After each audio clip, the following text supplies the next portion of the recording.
कदी नहीं कीता गौर टीचर रह गई कहंदी मरदी हुण करम नहीं हुंदा कख भी सिर्फ चिंता हुंदी फल दी ना कोई रखिया टाइप ना कोई ब्रांड शराबां दा ढेर लग्या पिया है अदियां पढ़ियां किताबां दा। नमस्कार दोस्तों, कैसे हैं आप लोग। आज मैं आपके लिए लेके आया हूँ CSS सिलेक्टर्स की एक नई वीडियो और हम देख रहे हैं CSS सिलेक्टर्स। तो चलिए शुरू करते हैं। नहीं, टेक्निकल गुरुजी का चैनल नहीं है, मेरा ही चैनल है। तो CSS सिलेक्टर्स की आज हम लोग बात करते हैं। इसको मैं थोड़ा सा अगर मेरा बड़ा हो जाए ना, ये मजे आ जाएंगे। बड़ा हो रहा है, धीरे धीरे फूल रहा है ये। तो CSS सिलेक्टर्स की हम लोग बात करते हैं, ठीक है। CSS सिलेक्टर्स क्या होते हैं मेरे पास। तो CSS के अंदर ना कई सारे एलिमेंट सिलेक्टर्स होते हैं। सिलेक्टर मतलब एलिमेंट का चुनाव करना, ठीक है। तो बेसिकली हमने अभी तक देखा था, हमारे पास अगर मेरे पास कोड ओपन है, ये रहा, तो H1 था, ऐसा कुछ H1 था और मैं इजीली इसको सिलेक्ट कर पा रहा था। मतलब ये मैं बेसिकली H1 टैग को सिलेक्ट ही तो किया है ना यहाँ पे, और क्या किया है। तो बस इसी को सिलेक्टर कहते हैं, एलिमेंट सिलेक्टर। अब ये कई तरीके के एलिमेंट सिलेक्टर होते हैं और इसके अंदर हम कई सारी चीज़ें ना और भी मसाला हम डाल सकते हैं, और वो मसाला हम देख रहे होंगे। तुम्हें अच्छा डेवलपर बनना है, मसाले जान लो क्या होते हैं, ठीक है। तो पी टैग हमारा नॉर्मल, ये तो एक नॉर्मल सिलेक्टर है, ठीक है। पी टैग हमारा, जो पी टैग को हमने सिलेक्ट कर लिया। पी टैग क्या होता है? टैग होता है ये, जैसे यहाँ पर था ना, ये टैग्स होते हैं, बॉडी टैग, H1 टैग, ये पी टैग है, ठीक है। अब यही मान लो मैंने पी टैग को टेक्स्ट लाइन सेंटर और कलर रेड ऐसा कुछ करके दे दिया। अब मेरे पास CSS ID सिलेक्टर है। एक मिनट यार, मैं ये बंद कर देता हूँ, थोड़ा सा डिस्ट्रैक्शन तुम लोगों को हो रहा हो इससे। अगर ये मेरे को करने दे बंद भाई, ठीक है, ठीक है जी। तो अब मेरे पास क्या है, एक और CSS ID सिलेक्टर होता है। क्या होता है बेसिकली, CSS के अंदर हम दो तरीके से चीज़ों को डिफाइन कर सकते हैं। एक होती है ID और एक होती है क्लासेस। तो क्लासेस तो क्या हो गई, जैसे मान लो मैं इधर गया, मैंने H1 का यहाँ पर जाके कर दिया क्लास इक्वल्स टू रामू, ठीक है। और मैंने P की ID कर दी शामू। तो क्लास जो रामू है और ID है हमारे पास शामू। तो अब मैं क्या करूँगा, CSS के अंदर जाकर के, अब मेरे को मान लो उस एलिमेंट को सिलेक्ट करना है। तो क्लास को मैं कैसे सिलेक्ट करता हूँ, हमेशा याद रखना डॉट सी होता है, मतलब क्लास के लिए हमेशा हम डॉट यूज़ करते हैं। तो डॉट से मैंने क्लास को सिलेक्ट किया। क्लास थी मेरे पास रामू, और मैंने रामू को कुछ भी मान लो कलर दे दिया वाइट, ठीक है। तो अब मान लो मैं देखूंगा ना अगर, तो क्या है यहाँ पे, class Ramu H1 CSS basics की। तो CSS बेसिक्स की अगर मैं क्लास देखूंगा, काम कर रही है, चल रहा है इसका लाइव सर्वर, चल तो रहा है। क्लास इक्वल्स टू रामू,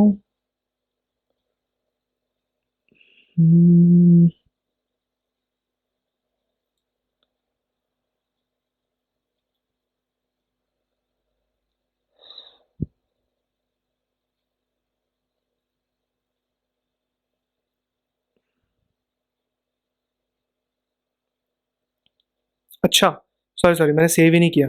वही तो मैं सोचूं क्या चल क्या रहा है, सेव तो करूं, ठीक है। तो क्लास यहाँ पर जो हुई ना, रामू लगाते ही ये रामू ने इसको वाइट कर दिया। अब क्या है, मान लो मेरे को शामू करना है, तो शामू किस पे लगा हुआ है, शामू मेरा पैराग्राफ पे लगा है, इस वाले पे। तो अब देखना यही वाला पैराग्राफ सिर्फ चेंज होगा। अगर कुछ ऐसा करना है ना कि सिर्फ यही वाला पैराग्राफ चेंज करना, वेरी पिन पॉइंट करके काम, तो हैश यूज़ किया मैंने। ID हमेशा हैश के साथ आती है, ID को हैश अच्छा लगता है, समझ रहे हो, गंजेड़ी ID हमारे पास। तो शामू शामू शामू को हैश देके हम शामू का करते हैं, कलर कर देते हैं ब्लू, ठीक है। शामू का कलर हमने ब्लू कर दिया। अब देख रहे हो, ये जो यहाँ इस पे हमने इस पैराग्राफ पे शामू लगाया था ना, शामू का कलर पूरा ब्लू हो गया है, देख रहे हो। तो ये जादू तुम कर सकते हो CSS सिलेक्टर्स से।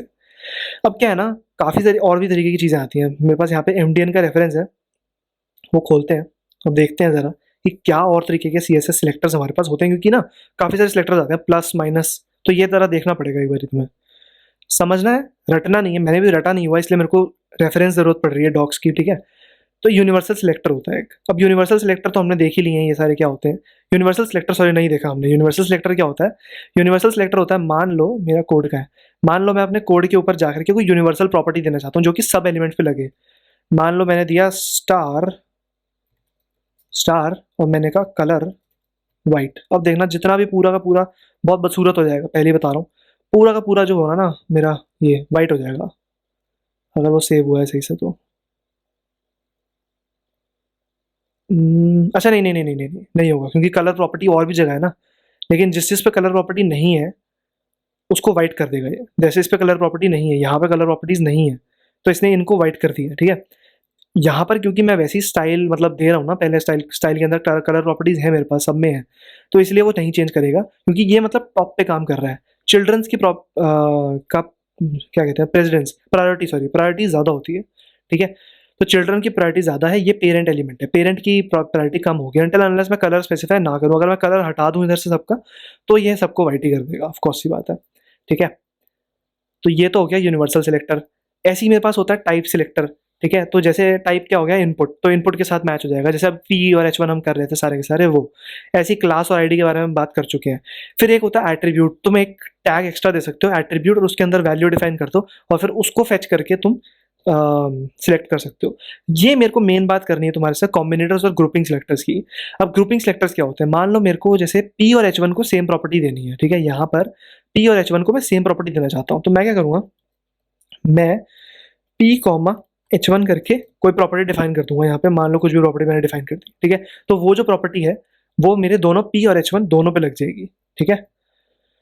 ऐसा कुछ है। अब मैं और बदसूरत बनाना नहीं चाहता उसको, इसलिए मैं करके नहीं दिखा रहा। तो फटाफट से ना बात करते हैं इसकी, क्योंकि ये तुम्हें इतना ज़्यादा काम नहीं आता। हाँ, काम आता है, लेकिन तुम इतना ज़्यादा नहीं यूज़ कर रहे होते हर प्रोजेक्ट में इसको तुम यूज़ कर रहे हो। कभी कभी बहुत स्पेसिफिक केसेस होते हैं जहाँ पे तुम्हें यूज़ करना होता है। सूडो क्लासेस नहीं, सूडो क्लासेस तो इंपॉर्टेंट है, इसके बारे में हम बात करते हैं अभी। लेकिन कॉम्बिनेटर्स की बात अगर मैं करूँ तो कॉम्बिनेटर क्या है, जैसे ये हमारे पास हो गया डिसेंट कॉम्बिनेटर। फिर एक होता है चाइल्ड कॉम्बिनेटर। मान लो ए का चाइल्ड बी है, तो मैंने बोला यूएल के चाइल्ड यानी कि एल आई पे ये प्रॉपर्टी लगा दे, ठीक है। जनरल सिबलिंग होता है ए टिल्डे बी, तो ये इस कैरेक्टर को टिल्डे कहते हैं अगर तुम्हें नहीं पता तो ए टिल्डे बी मतलब पी का जो स्पैन कंपोनेंट है वो वाला भी स्टाइल कर दे। फिर ऐसी एडजेसेंट सिबलिंग कैरेक्टर होता है, कॉलम कॉम्बिनेटर होता है, सॉरी सिलेक्टर कॉम्बिनेटर होता है, ठीक है। फिर एक आते हैं हमारे पास सूडो क्लासेस। सूडो बड़ी इंपॉर्टेंट चीज़ है यार, इसको ध्यान रखना। सूडो क्लासेस क्या होती हैं, सूडो क्लासेस वो क्लासेस होती हैं जो कि कुछ इन्फॉर्मेशन देती हैं, लेकिन वो इन्फॉर्मेशन प्राइमरी इन्फॉर्मेशन नहीं होती। वो एक तरीके से सूडो इन्फॉर्मेशन या फिर नकली इन्फॉर्मेशन होती है। सूडो का मतलब ही होता है नकली, ठीक है। जैसे कोई बोलता है ना, तुम सूडो इंटेलेक्चुअल बनने की कोशिश कर रहे हो, तुम नकली इंटेलेक्चुअल बनने की कोशिश कर रहे हो। तुम दिखा तो रहे हो कि मैं इंटेलेक्चुअल हूँ, लेकिन असली में तुम इंटेलेक्चुअल हो नहीं, ठीक है। तो ऐसा ही कुछ है, तुम स्मार्ट तो हो, सूडो स्मार्ट, ऐसे ही कुछ मान लो, ठीक है। तो ऐसा, मैं सूडो स्मार्ट नहीं हूँ, मैं स्मार्ट हूँ भाई, मेरे पे शक मत करो, ठीक है। तो सूडो क्लासेस होती हैं। सूडो क्लासेस क्या होती हैं, जैसे ए विजिटेड मतलब जैसे तुमने मान लो कभी कभी ना तुम लिंक देते हो, लिंक टैग। तो लिंक टैग के अंदर क्या होता है कि मान लो लिंक टैग मैंने दिया और उसको मैंने लिंक टैग को किया कि बेसिकली वो क्या होता है, विजिटेड। अगर मान लो लिंक किसी ने खोलने का मतलब है वो विजिटेड ट्रू हो जाता है। विजिटेड एक बुलियन प्रॉपर्टी होती है जो कि ट्रू कर देती है उसको, ट्रू और फॉल्स। बुलियन मतलब ट्रू और फॉल्स है ना, तो बुलियन की वजह से वो ट्रू हो जाता है। पहले वो इनिशियली फॉल्स होता है एकदम, जब तुम पेज को लोड करते हो तो वो फॉल्स होता है, लेकिन जैसे ही तुम उस लिंक को खोलते हो तो वो लिंक की विजिटेड प्रॉपर्टी ट्रू हो जाती है। अब ट्रू होने के साथ साथ होता क्या है कि मान लो जैसे लिंक तुम्हारा अभी व्हाइट कलर में था, वो व्हाइट कलर को छोड़ के ब्लू कलर के अंदर आता है। नॉर्मली तुमने देखा होगा, ये होता है नॉर्मल, जो तुम्हारे पहले पुराने पेजेस वगैरह होते थे ना, ब्लॉग्स वगैरह, उसमें ऐसा होता था।